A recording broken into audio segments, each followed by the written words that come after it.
Bonjour à tous, bienvenue dans cette nouvelle interview. Aujourd'hui aux côtés d'Elisa Bachir-Bey. Bonjour Elisa, Bonjour Alice. comment allez-vous aujourd'hui? Ça va très bien. On peut se tutoyer. On peut se tutoyer. Allez.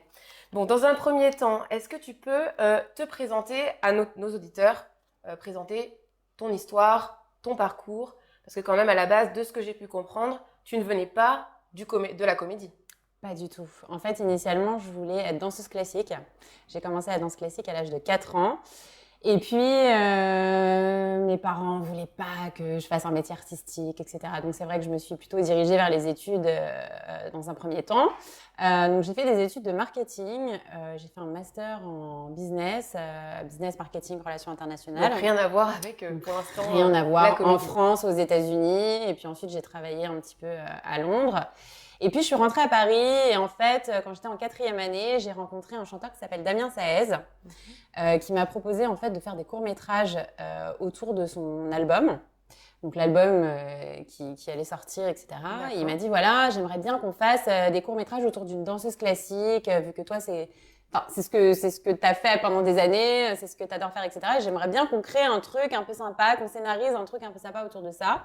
Et donc, on a travaillé pendant plusieurs mois là-dessus. Donc, on a tourné à Paris et à Miami. Et en fait, à la fin, il m'a dit, Lisa, tu devrais faire une école de cinéma. Et moi, je lui ai dit, mais Damien, aucun rapport. Donc à ce moment-là, tu étais en études de marketing. À ce moment-là, j'étais en master, donc j'étais en 4e année, en fait, de marketing.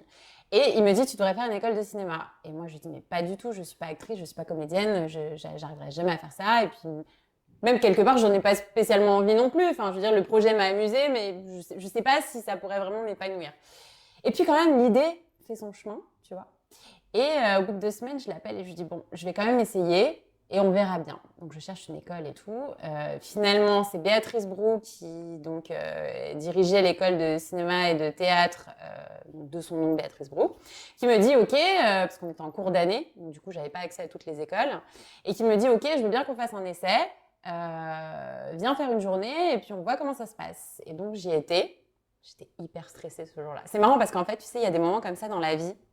On se rappelle de ces moments précis. Et moi, je me rappelle de ce jour-là parce que j'étais hyper stressée. C'était la première fois que j'allais jouer devant des gens. Tu sais, quand tu travailles en binôme avec quelqu'un, que tu es dans une certaine forme d'intimité, c'est pas du tout la même chose que quand tu joues face à des gens que tu connais pas. Et qui t'évalue, d'autant plus. Et qui t'évaluent et qui te jugent malgré tout, même Mhm. si le cinéma, j'ai toujours eu la sensation que c'était quand même un univers qui était plutôt bienveillant. Tu vois, quand on est aussi bien à l'école que quand on est sur un plateau, les gens sont toujours très bienveillants. Il y a toujours, franchement, il y a toujours beaucoup d'amour et beaucoup de respect pour les artistes.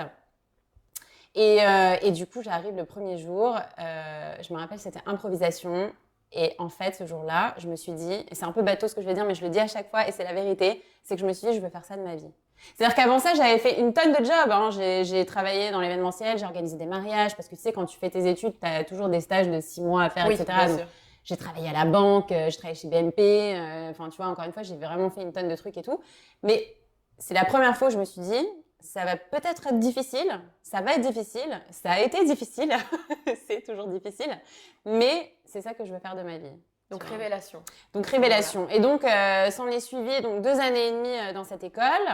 Et puis suite à ça, bon alors on nous disait de pas passer des castings tout de suite, mais moi j'ai toujours été un petit peu pressée. Puis tu sais, moi je travaille depuis que j'ai 17 ans. Enfin tu vois, je suis partie de chez mes parents, j'avais 17-18 ans. Enfin tu vois, c'était donc j'étais un peu dans un truc de j'ai envie de travailler tout de suite, j'ai envie j'ai pas envie d'attendre quoi. Oui. Et j'étais un peu dans ce truc d'impatience, mais malgré tout, j'ai attendu quand même le moment où je me suis sentie prête. Donc je crois que c'était à peu près 6 ou 8 mois à l'école. Et je me suis dit, voilà, j'ai pas de réseau, je démarre de zéro.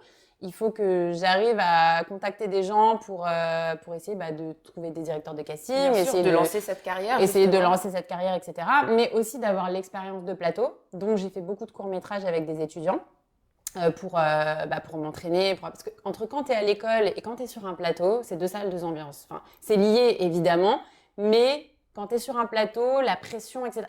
Bien sûr, T'as pas j'imagine. ça quand tu es à l'école, surtout qu'au bout d'un moment, tu vois, tu es quand même avec tes potes, tu joues, tu es avec tes copains Bien d'école, sûr. enfin, tu vois, donc l'ambiance n'est pas du tout la même. Donc quel a été le moment où tu as réussi à atteindre cet objectif d'un contexte professionnel, vraiment purement professionnel? Et ben en fait, donc du coup, je faisais beaucoup de courts-métrages et de figuration. Mhm. Et il y a une directrice de casting qui me castait assez régulièrement pour faire de la figuration qui s'appelle Claire Andrieux, qui un jour a été mise sur le casting de Babysitting 2 et qui m'a appelée, qui m'a dit voilà, est-ce que tu peux passer le casting? Évidemment, j'ai dit oui. Bien sûr, j'imagine.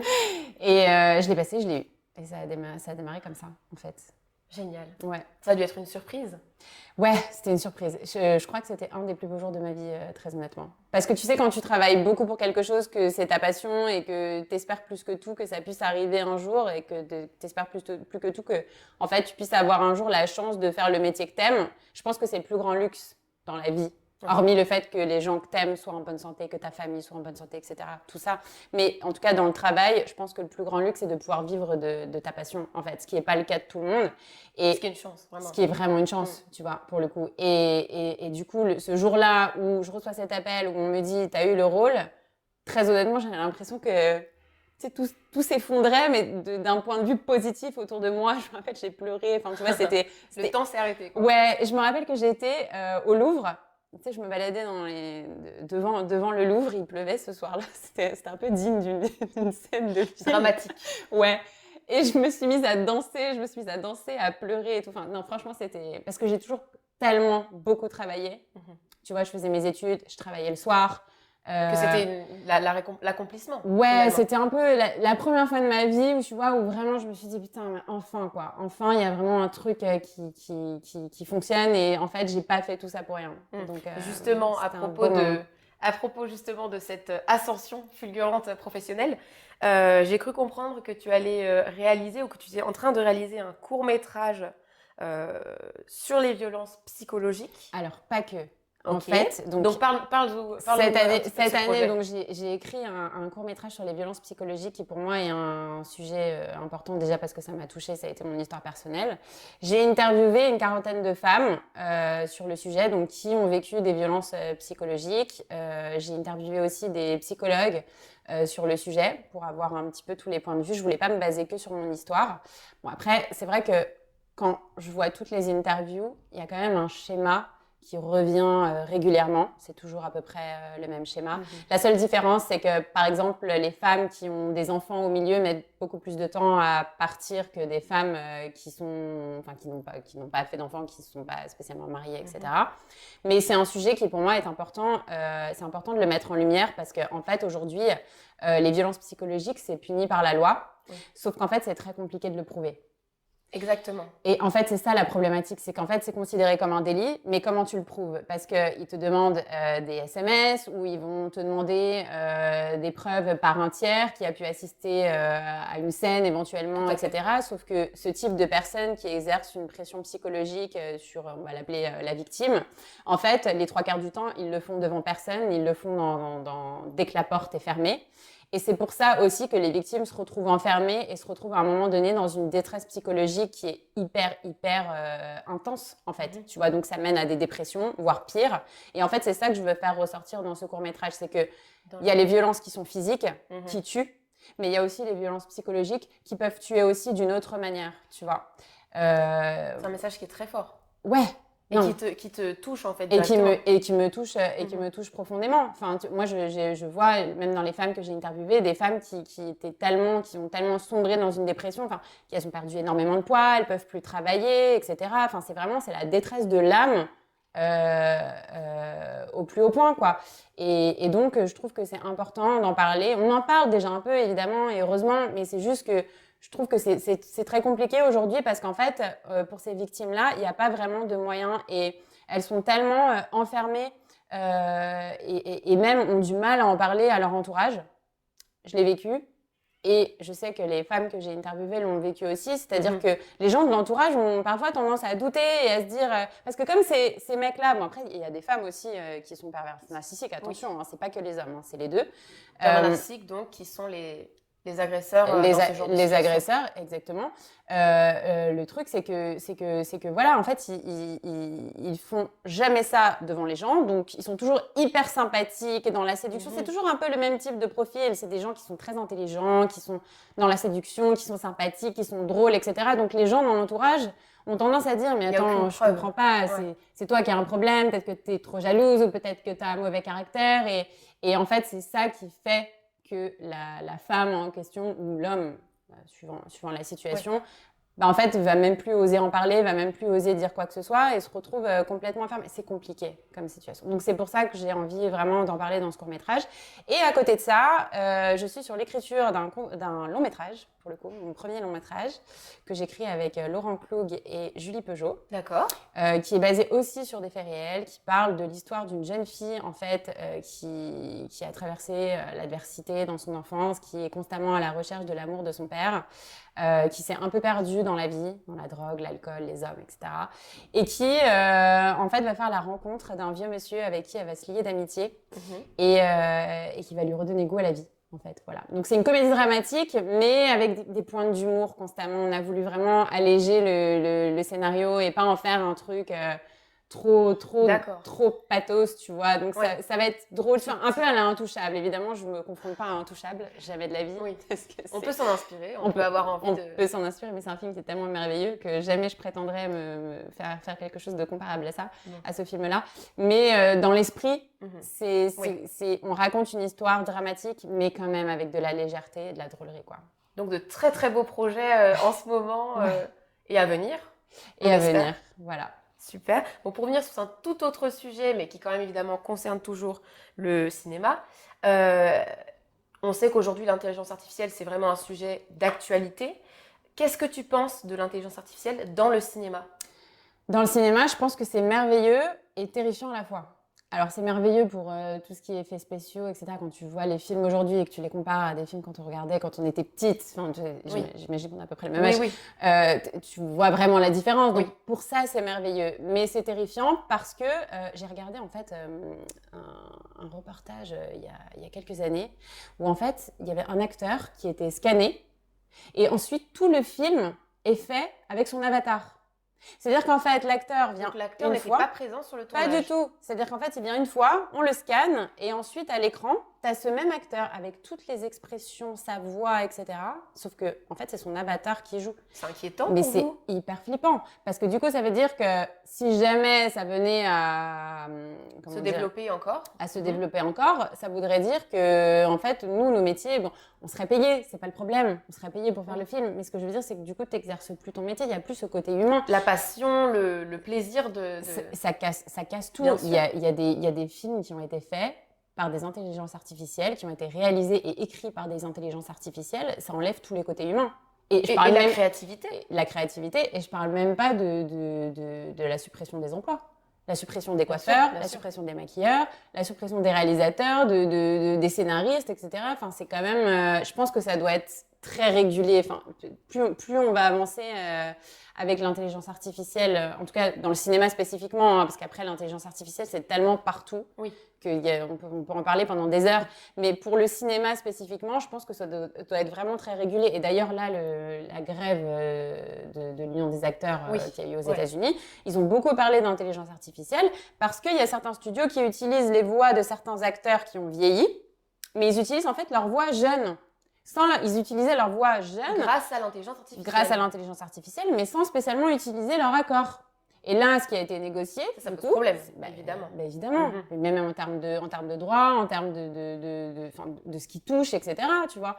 Et donc, en fait, ce qui a été négocié, c'est un des trucs qui a été négocié après cette grève, c'est que justement, ils doivent donner leur accord à chaque fois que à chaque fois que leur voix est utilisée, que leur voix plus jeune, mettons, est utilisée, eh ben, ils sont obligés de donner leur accord pour ça, quoi. Donc, c'est bien et c'est pas bien l'intelligence artificielle. Parce que tu vois, même quand on est sur un plateau en tant qu'acteur, on a quand même ce côté humain. Oui. Tu vois, avec le réalisateur. Oui. Et ça, on peut pas le remplacer. On peut pas remplacer la manière dont le réalisateur nous parle pour obtenir ce qu'il veut de nous dans une scène, ou que ce soit... Le côté humain, finalement. Ouais, qu'une scène d'émotion, peu importe. On peut pas remplacer ça, en fait. Et donc, bon, voilà. Il y a des pour et il y a des contre, mais c'est quand même un peu... Un peu plus inquiétant, quand même. Un peu plus inquiétant, ouais, que merveilleux. En tout cas, pour le cinéma. Pour le cinéma, oui. Ouais. À ce propos, et en même temps, au-delà de ça, on se demande, est-ce que si tu étais ministre de la Culture dans un avenir parallèle, Seconde vie. voilà, qu'est-ce que tu ferais? Qu'est-ce que tu mettrais en place? Qu'est-ce que tu changerais? Voilà, si tu avais cette occasion-là d'être ministre de la Culture, quelles seraient les choses importantes pour toi à mettre en place? Je pense que si j'étais ministre de la Culture et que j'avais une baguette magique, parce qu'évidemment, il y a des choses qui sont possibles et pas possibles par rapport au budget, etc. C'est pour ça que je dis ça. Déjà, je régulerais les questions de l'intelligence artificielle pour protéger les gens, enfin, dans tous les corps de métier, hein, de manière générale. Mais là, en l'occurrence, on parle du cinéma, donc dans le cinéma. Je pense que je baisserais les prix des tickets de cinéma, que je trouve extrêmement cher. Oui. C'est extrêmement cher. C'est-à-dire qu'en fait, tu vas au cinéma, si tu es un couple avec 2 enfants, franchement, concrètement, tu prends des pop-corn, de l'eau, des coca, machin, mais t'en as pour 100 balles. Mais tout le monde ne peut pas se permettre, en fait. C'est devenu un luxe, le cinéma. C'est devenu un luxe. Tout le monde ne peut pas se permettre de dépenser 100 € pour aller au cinéma. Enfin, ou alors, ça veut dire que tu vas peut-être le faire une fois par mois ou une fois tous les 2 mois. Enfin, il y a plein de familles qui ne peuvent pas se permettre et je trouve ça compliqué parce que déjà, depuis le Covid, les gens ont tendance à quand même, j'ai l'impression, moins aller au cinéma. Tout à fait. Moins aller au théâtre. Ils se sont habitués aux plateformes, à rester à la maison, à regarder des films à la maison. Et moi, la première, hein, je blâme personne. Hein. Moi aussi. Non, mais on est d'accord. Hein, sûr, oui. on a pris l'habitude de ça et on se conforte de ça et c'est super. Mais c'est vrai que même moi, quand je vais au cinéma, je trouve ça hyper cher, quoi. C'est pas normal que ce soit... Donc, ce serait un souhait pour toi de... Ouais, ce serait un souhait pour moi. Ensuite, qu'est-ce que je ferais d'autre? Je pense que je donnerais plus de budget pour la création de projets artistiques, notamment court-métrage, long-métrage, etc. Oui. Parce que je vois le CNC, par exemple, il donne des aides, tu vois, mais enfin, il donne des aides à simplement quelques projets sur des centaines de projets, donc je trouve ça dommage. Donc, tu souhaiterais élargir les possibilités de dons pour les projets. Pour faciliter la création, pour élargir en fait, la création, la culture, etc. Quoi. Donner plus de chance à plus de personnes. Donner plus de chance. Qu'est-ce que je ferais d'autre? Oui, les droits d'image pour les plateformes. Et d'ailleurs, c'est ce qui a été aussi négocié durant la grève de l'Union des acteurs aux États-Unis. C'est qu'en fait, quand on fait des films et qui sont rediffusés sur les plateformes telles que Netflix, je parle pas de Canal, hein, je parle de Netflix ou Amazon par exemple, en fait, on a nos films qui sont sur les plateformes, mais nous, on touche rien derrière. Et ça, je trouve pas ça normal. Et rien du tout. Et c'est ce que Aaron Paul de Breaking Bad, qui est une série que j'adore, soit dit en passant, disait. Parce que c'est une série qui est sur Netflix depuis des années et qui cartonne parce que c'est juste une des meilleures séries qui est extrêmement connue, extrêmement connue. Et en fait, il disait je touche 0. C'est quand même pas normal. C'est quand même pas normal qu'une série avec un acteur, que ce soit Aaron Paul ou Bryan Cranston, soit exploitée sur Netflix pendant des années et que les mecs ils touchent 0, c'est leur métier, enfin tu vois, c'est notre métier en fait, c'est notre gagne-pain. Moi je vois certains de mes films qui sont sur Netflix, je touche 0. Je trouve ça vraiment, enfin c'est pas normal. Donc je pense que je ferai, peut-être que ça viendra, hein, parce que là il y a eu la grève aux États-Unis, etc. Oui. C'est pas dit que ça vienne pas ensuite en France et que les acteurs se disent pas, ok, c'est pas normal que nous aussi on reçoive rien quand on a nos films qui sont sur les plateformes, parce que malgré tout les plateformes c'est hyper récent. Oui. Ça date de quelques années. À l'échelle du cinéma. Bien sûr, ça date de là seulement quelques années, tu vois. Donc voilà. Donc ce serait quelque chose que tu instaurerais aussi. Ouais, ce serait quelque chose. Et je faciliterais l'accès à l'intermittence du spectacle aussi, qui je trouvais très compliqué. Oui. Tu as quand même 507 heures à faire pour avoir ton statut d'intermittent du spectacle, c'est beaucoup. C'est-à-dire que même si tu fais plusieurs projets par an, eh ben, tu n'as pas forcément tes 507 heures. Ce qui est quand même pas normal à mon sens. Je pense qu'on devrait faciliter l'accès à l'intermittence. C'est complexe. Ouais. Bon, on a plein de bonnes idées déjà. Ouais, là. Je pense que si quelqu'un passe par là, j'ai mon programme.